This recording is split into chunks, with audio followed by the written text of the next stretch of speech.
I didn't raise my voice. I didn't slam the table. I simply looked straight at my father and said, slowly, clearly, so there would be no confusion. If I hear one more comment about my money, this conversation will stop being polite. My stepmother froze mid-bite, her fork hovering inches from her mouth.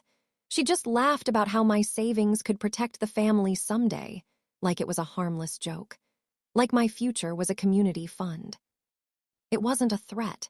It was a warning. And judging by the way the color drained from both their faces, they understood exactly what it meant. Before I tell you what she did the moment I wasn't watching, pause for a second. Drop a comment. Tell me where you're listening from. I want to know how far this story reaches. 3 days later, I was back where life made sense again. Base housing, clean lines, predictable routines. I was 29, a military medic, and my brain was trained for order. Assess the damage. Stop the bleeding. Don't panic. Panic gets people killed. Most people wake up and check messages. I check my financials. It started years ago, back when I learned that in my father's house, privacy was optional and trust was a liability. So every week, like clockwork, I ran my reports. Everything looked normal, until it didn't. At the bottom of my credit activity was a fresh inquiry. Not a bank, not a credit card, a private lender, high interest, aggressive terms, the kind of place desperate people go when they're already in trouble. The timestamp said 48 hours ago. I didn't react. I didn't swear.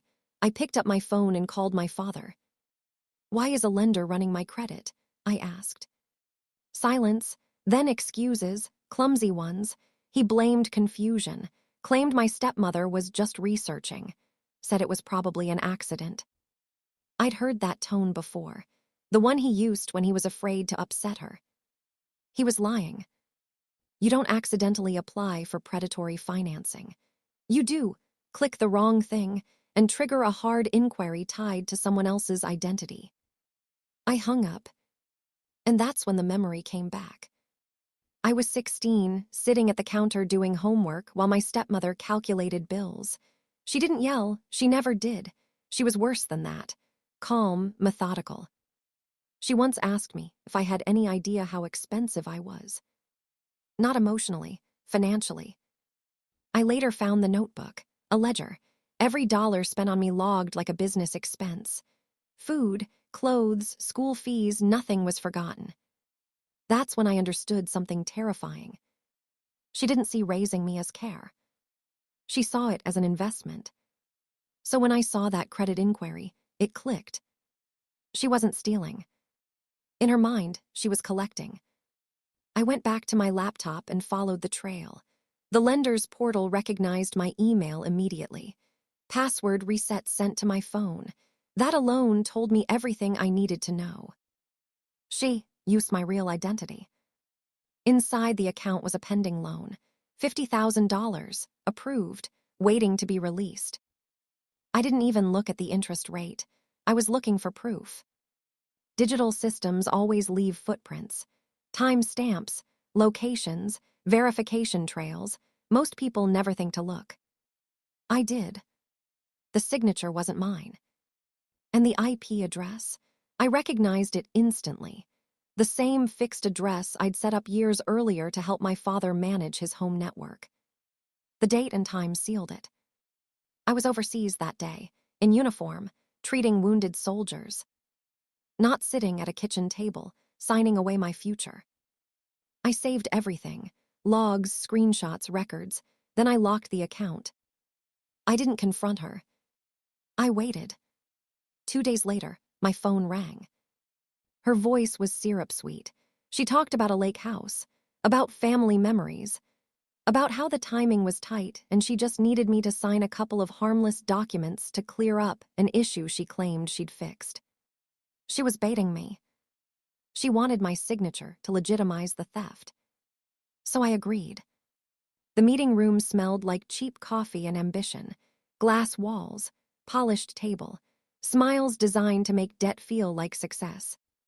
She looked proud, dressed for victory. My father looked broken. I showed up in uniform. The officer leading the meeting noticed immediately. Authority changes the temperature of a room. Paperwork moved, lies stacked on top of lies, and then it happened. She certified in writing that the money was hers, that it wasn't borrowed, that everything was legitimate. She signed. So did my father. Then the document slid toward me. I didn't reach for the pen. I reached into my bag. The file hit the table hard enough to echo. I can't sign, I said calmly. This transaction is based on identity theft. Her mask shattered. I laid it all out. The forensic logs, the affidavit, deployment records, the false statements she'd just certified. The room changed instantly. This wasn't family drama anymore. This was federal. The meeting ended abruptly. Security was called. Voices were raised. When she tried to grab the file from me, I stopped her cleanly, professionally on camera. They escorted her out. I walked away.